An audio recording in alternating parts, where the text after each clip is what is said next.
let's prepare something very delicious and very rich.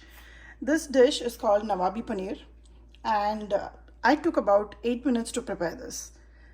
All I needed was the base gravy, which I have, the white base gravy sauce, and besides that, just few more ingredients. This portion will serve for about 4 people, and usually this dish takes a while to prepare because you have to cook it and cook it for a long time. But we're going to cut short all of that and still get the same taste at home, even on a weekday. Let's see how to make Nawabi Paneer. I have about 200 grams of paneer. I have the white sauce base gravy, some Kasoori Methi, a little bit of saffron, half and half, or cream.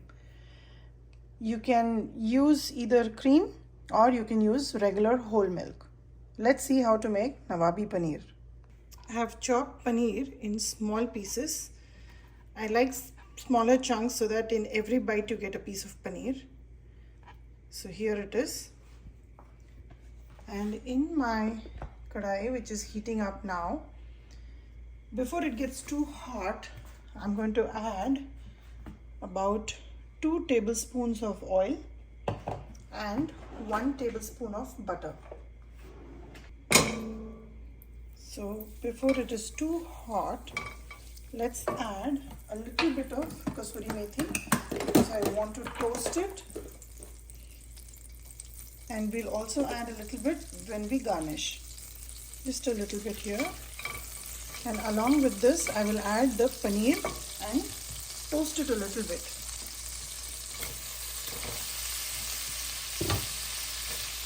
This preparation is pretty quick because we already have the base gravy ready. I'm not adding any chili powder, because all that will spoil the look and color of the dish. So this needs to be a white gravy. Just toss it just a little bit. Along with this, also add few strands of saffron. This is totally optional. I love the fragrance of saffron in this dish. Just toss it along with the paneer. And before the paneer could start sticking on the pad, the saffron is nice and fragrant. Before the paneer starts roasting, I'm adding about 1/2 cup of white gravy. This is for about 4 people that I'm preparing. Mix the paneer in the white gravy very well, and then I'm going to add about 1/2 cup of half and half. So this is about 1/4 cup. I will add about 2 times this. Here goes half and half. Mix it well. We have not added salt yet, so let this come to a boil. I'm going to also add a little bit of water here. So I just prepared the white gravy. I'm just going to rinse the jar and put about 1/2 cup of water and let it all come to a rolling boil, and we'll add the salt.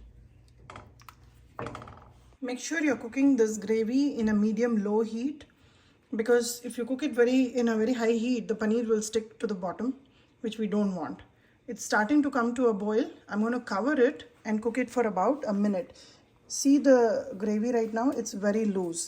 Let it boil for about a minute or 2 and you will see how it changes.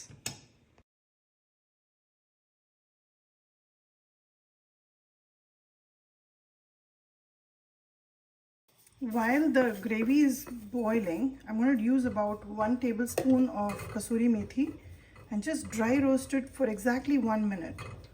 Not even 1 minute actually, just a few seconds. We don't want it to burn.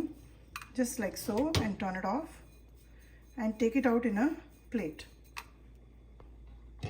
I've been boiling the paneer gravy for about a minute now,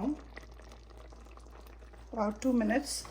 And you can see how the gravy is starting to become very thick. You don't have to add any khoya or anything extra to make it thick, because we have added a lot of cashew nut and almonds. That will create a very good gravy for you. Chili is a subjective matter. If you like more spicy, you can always add some green chilies when we initially started off with oil and butter. I'm going to add about 1.5 teaspoons of salt. And because this Nawabi gravies are always a little bit on the sweet end, I will also add a teaspoon of jaggery, which is good. Good gives a better sweetness than your regular sugar. And always make sure you taste it once the jaggery melts. Give it a taste test and see if you want to add anything extra, either salt or jaggery. I did the taste test, added a little bit more jaggery, and because this is getting a little bit more thick, I'm just diluting it with a little bit of milk. Here you go. This is almost ready. Since I added milk, I'm going to let it come to one rolling boil and it's ready to dish out. So far, I've only cooked this for about 5 minutes totally.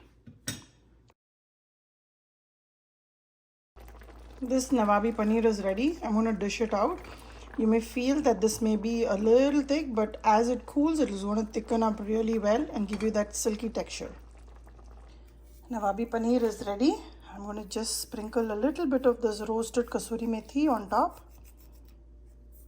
And it's good to go. You can serve it with rotis, naans, kulcha, or my favorite, garlic naan. And enjoy this. Give it a try and let me know how it turned out for you.